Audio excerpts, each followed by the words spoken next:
কয়েকজন ছেলে আইসা বসলা, কিন্তু মাগরিবের নামাজ তো পড়ো না।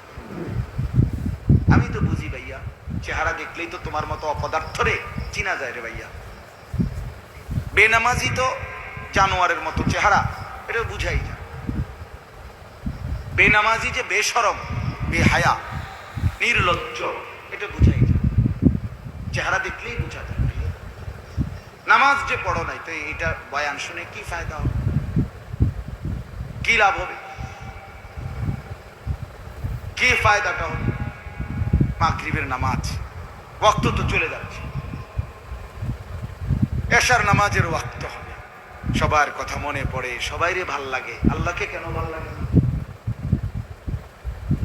সবার কম বেশি মানুষে আবদার রক্ষা করে, তা আল্লাহ তাআলার আবদারটুকু কেন রক্ষা করে না? কেন?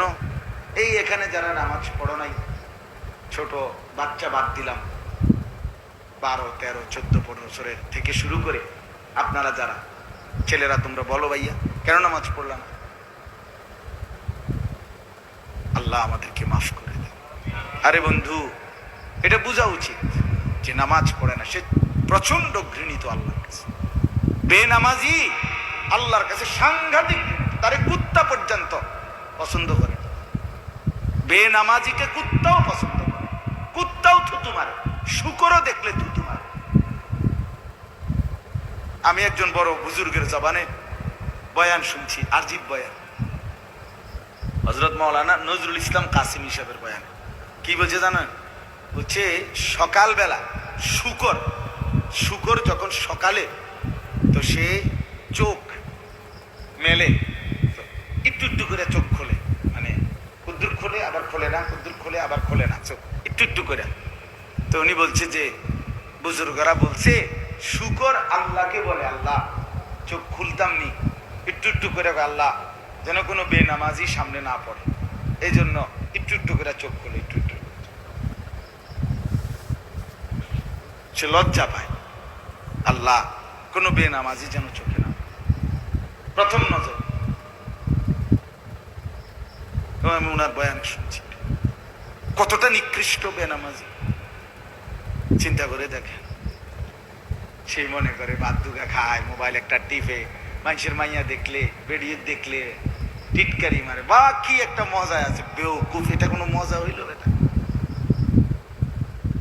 গুনার মধ্যে আবার মজা কি? যাকে সমাজের সবাই ঘৃণা করে, যে মন্দ কাজকে, সেটার মধ্যে আবার প্রশংসার কি আছে?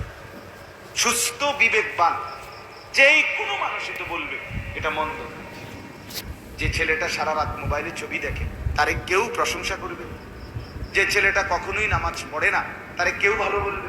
যে ছেলেটা মেয়ের পিছনে পিছনে ঘুরে, তারে কেউ ভালো বলবে?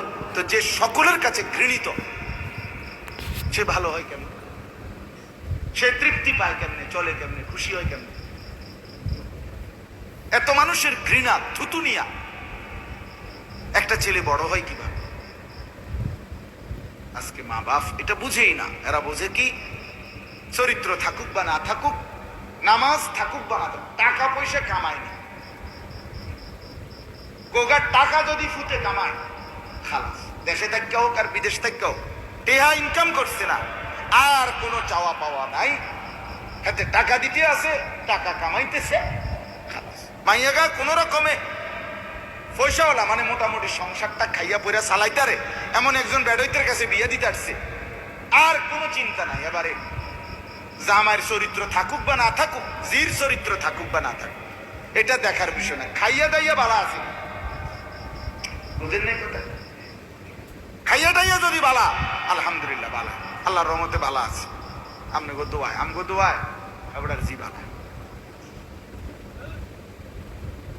বুঝছেন না? মানে খানা, দুনিয়া, ভাত মাছ চাল ডাল, টাকা পয়সা, এইটাকেই আজকে মানুষ শেষ ভালো মন্দের মাপকাঠি বানায় নিছে। ভালো আছে খানা দানায়, ভালো নাই খানা দানায়, অর্থাৎ টাকা পয়সা কামাই করে না, ভালো নাই। কি অবস্থা? যারা ফুলাগার কি না, লাইনে নাই, ভালো নাই, কি না সারে না পয়সা ইনকাম, টাকা এই হলো, এটাই বুঝি কথা, এটাই বুঝি মুসলমান। আল্লাহ তাআলা কোরআন, এই এত বড় কোরআন 30 পারা নাজিল করলেন এই জন্য, রাসূলুল্লাহ সাল্লাল্লাহু আলাইহি ওয়াসাল্লামের 23 বছরের মেহনত এই জন্যই, এই খামখেয়ালির জন্যই।